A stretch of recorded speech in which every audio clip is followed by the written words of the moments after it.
அன்பார்ந்த முருக பக்தர்களுக்கு வணக்கம். நான் ஜெயம் எஸ்கே கோபி. என்னுடைய இந்த காணொலி பார்க்கறதுக்கு முன்னாடி நீங்கள் ஒரு முக்கியமான காணொலியை வந்து பார்க்கணும். அந்த காணொலியை பார்த்துட்டு வாங்க. வணக்கம் எஸ்கே கோபி அண்ணா. எல்லாம் புகழும் முருகனுக்கே. இவ வந்து என்னோட பொண்ணு. அம்மா உன் பேர் என்ன? தனிகா.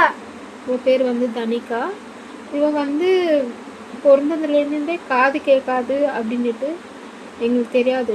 சில வார்த்தைகள் தெரிஞ்சதுனால எங்களுக்கு அந்த டவுட் வரல. ஒரு வார்த்தையாக பேசுவா. அம்மா சொல்லுவா, டாடி சொல்லுவா, தங்கச்சி பேரெல்லாம் சொல்லுவா. அதனால எங்களுக்கு வந்து காது பற்றி எங்களுக்கு தெரியல. ஆனால் இப்போ அவளுக்கு வந்து 8 வருஷம் ஆகுது. 8 வருஷம் ஆயிருந்தனால நாங்கள் ஹாஸ்பிட்டல் போய் செக் பண்ணுறதுனால அவங்க வந்து ஆப்ரேஷன் பண்ணணுன்னு சொல்லியிருக்காங்க. அது காக்லியர் இம்ப்ளான்ட்டு அது பண்ணணுன்னு சொல்லியிருந்தனால நாங்கள் வந்து கோபி சார்கிட்ட ஹெல்ப் கேட்டிருக்கோம். கண்டிப்பாக பண்ணுவார் அப்படின்ட்டு தான் முருகனோட நம்பிக்கையோடு நாங்கள் வந்து இந்த முயற்சியை ஸ்டார்ட் பண்ணுறோம்.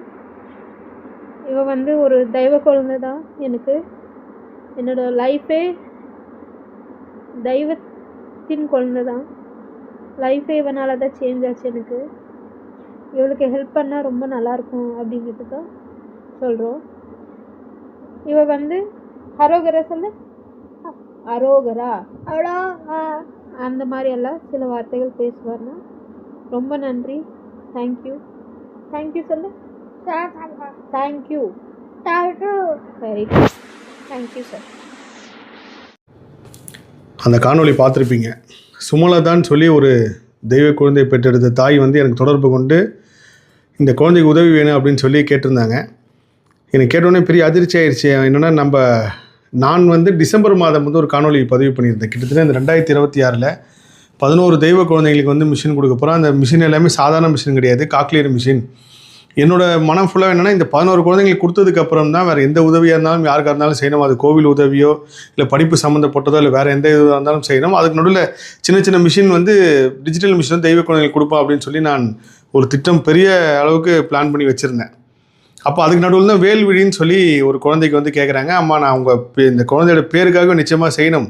ஆனால் வந்து முருகப்பெருமான் எனக்கு விட்ட பணிப்படி கிட்டத்தட்ட இந்த 11 குழந்தைங்கள 6-7 மாதமாக கேட்டுட்ருக்காங்க. இவங்களுக்கு தான் கொடுத்ததுக்கப்புறம் உங்கள் குழந்தை கொடுக்க போகிறேன் அப்படின்னு சொல்லி நான் சொன்னேன். அவங்க ரொம்ப ஒரு மாதிரி ஃபீல் பண்ணாங்க. அப்புறம் முருகட்ட உத்தரவு கேட்டு நான் செய்கிறேங்கம்மான்னு சொல்லி கேட்குறப்ப அந்த குழந்தைங்க வந்து 3 வயசு குழந்தை. நான் இது வரைக்கும் கிட்டத்தட்ட ஒரு 82 தெய்வ குழந்தைங்களுக்கு வந்து மிஷின் கொடுத்துருக்கேன். ஆனால் இவ்வளோ சின்ன வயசு குழந்தைங்க வந்து கொடுக்குறது இதுதான் முதல் தடவை. நான் அவங்ககிட்ட சொன்னேன், அம்மா எனக்கு கொஞ்சம் பயமாக இருக்குது, இந்த குழந்தை எப்படி சரியாக வருமா அப்படின்னா, இல்லைங்க சார், நான் எல்லா டாக்டர்கிட்டையும் கேட்டு வந்துட்டோம். இந்த குழந்தையும் முருகனை வேண்டி பிறந்த குழந்தை தான், நீங்கள் உதவி செய்யணும். அவங்க அப்பா வந்து அறுபடைக்கு வந்து மாலை போட்டிருந்தார். எனக்கு அது ஒரு மாதிரி உறுத்தலாகவே இருந்துச்சு. நம்ம மற்ற குழந்தைங்களுக்கு செய்யறதுக்கு முன்னாடி இந்த குழந்தைக்கு செய்கிறோமா இல்லையான்னு சொல்லி கரெக்டாக தியானத்தில் உத்தரவு கேட்குறேன். அப்புறம் முருகப்பெருமான் எழுதி கேட்குறப்போ வேல்விழி குழந்தைக்கு செய்யணும்னு வருது. செஞ்சுட்டேன்.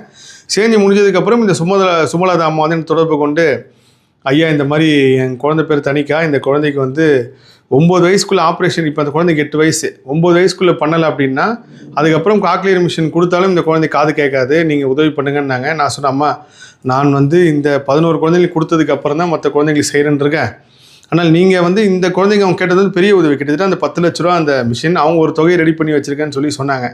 நான் இந்த குழந்தைக்கு செய்யாமல் மற்ற இவ்வளோ நாள் 7 மாதமாக காத்திரங்களுக்கு செய்யாமல் நடுவில் செஞ்சால் எனக்கு வந்து மனசு உறுத்தலாக இருக்கும். நான் முருகட்ட உத்தரவு கேட்குறேன். அதுக்கு முன்னாடி பெரிய அனுமதி வந்து இன்னொரு குழந்தைக்கு செய்ய வேண்டிய உதவியை நிப்பாட்டிட்டு தான் அவங்க குழந்தைக்கு செய்யணும் போது அந்த அம்மாகிட்ட நான் அனுமதி கேட்குறேமான்னு சொல்லி ஒரு அடுத்ததாக ஒரு குழந்தைக்கு தன்சிக்கே குழந்தைக்கு அப்புறம் அந்த குழந்தைக்கு கொடுக்க போகிற அம்மாவுக்கு வந்து நான் தொடர்பு கொண்டு சொன்னேன், அம்மா இந்த மாதிரி ஒரு குழந்தை தனிக்கான ஒரு குழந்தை இந்த மாதிரி கேட்குறாங்கன்னு. அந்த அம்மா உண்மையிலே தெய்வ குணத்தோட தெய்வாதீனமாக அவங்க சொன்ன நீங்கள் கொடுங்க ஐயா இந்த மிஷின் அப்படின்னு சொல்லி சொன்னாங்க. எனக்கு பெரிய ஆச்சரியமாக இருந்துச்சு.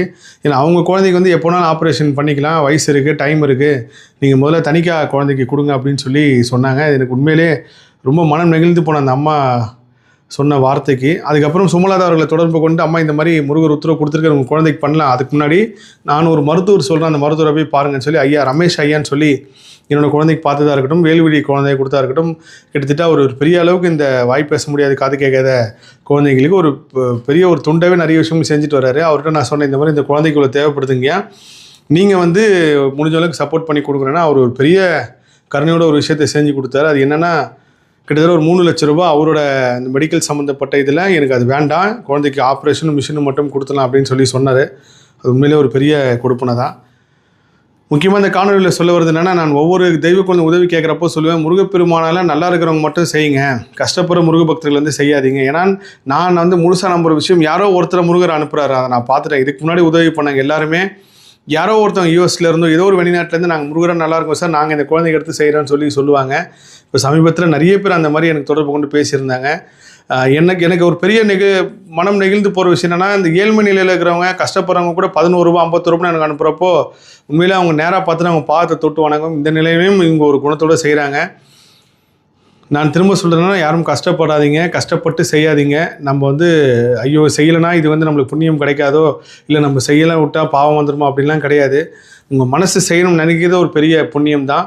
இந்த தெய்வ குழந்தைக்கு, தனிக்கா குழந்தைக்கு உங்களால் முடிஞ்ச உதவி, முருகப்பெருமானை நான் நல்லா இருக்கேன், நான் கேட்ட வாழ்க்கையை முருகர் கொடுத்துருக்காரு, நல்ல வசதியோடு இருக்குன்றவங்க மட்டும் இந்த தெய்வ குழந்தை தனிக்காக உதவி பண்ணுங்கள். தன்சிகா குழந்தைக்கு வந்து விரைவில் மிஷின் கொடுத்து அந்த காணொலியும் நான் பதிவு செய்கிறேன். ஒவ்வொரு தடவையும் ஒவ்வொரு தெய்வ குழந்தைக்கு தலையெழுத்து மாற்றுறதுக்கு வந்து நான் ஒரு கருவியாக இருக்கின்றப்போ அது ஒரு பெரிய சோதனைகளும் கொடுத்து, இப்போ இந்த காணொலி பதிவு செய்கிறதுக்கு முன்னாடி கூட இதே மாதிரி ஒரு விஷயத்தை பேசி எடுத்து பார்க்குறோம், ஆடியோ வரவே இல்லை. திரும்ப 2வது காணொலியாக அதை நான் பதிவு செய்கிறேன். இயற்கை அனுமதிச்சா மட்டும்தான் எல்லாத்தையும் செய்ய முடியுன்றதுக்கு என்னோட வாழ்நாளில் நடந்த சம்பவங்களே அதுக்கு ஒரு பெரிய சாட்சி. கொடுப்பதும் முருகனே, கொடுக்க வைப்பதும் முருகனே. உதவுங்கள். எல்லா புகழும் முருகனுக்கே. நன்றி.